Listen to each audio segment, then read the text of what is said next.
Pasok eh. Pumasok. Kala ko tumama lang sa ring at sa ilalim dumaan. Ang sinasabi ni Coach Steve, dapat 3 points.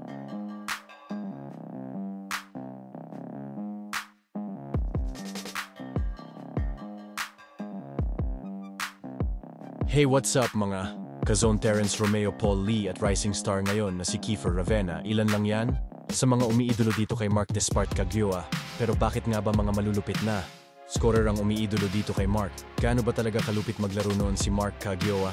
Bakit idol siya ng mga idol nyo ngayon? Kung isa kang tunay na fan ng Ginebra malamang, kilalang kilala mo na kung gaano kagaling maglaro si Mark Kagioa noon. O mga Kazone, na aminin na natin na ngayon ay wala na talaga sa laro itong si Mark. Pero noon ay grabe maglaro itong si Mark Kagioa. Naalala ko nung unang nagtala ng career points itong si Mark Kagioa na may 43 points na agad naman niyang binura nung Game 4 ng Philippine Cup kalaban ng TNT na may 45 big points bago.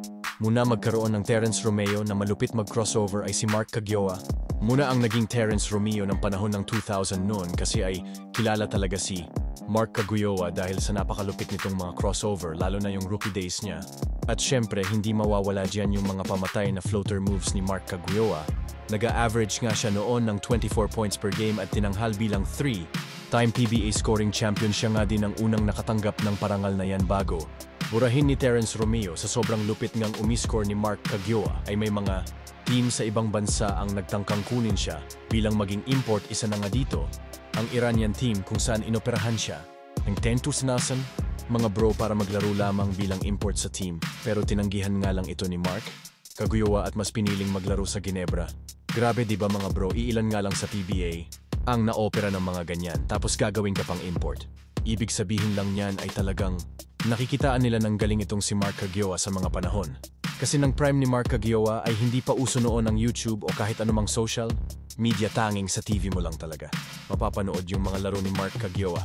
Kaya halos at ang haters ni Mark Kagioa ay panigurado hindi alam kung gaano kalupit maglaro.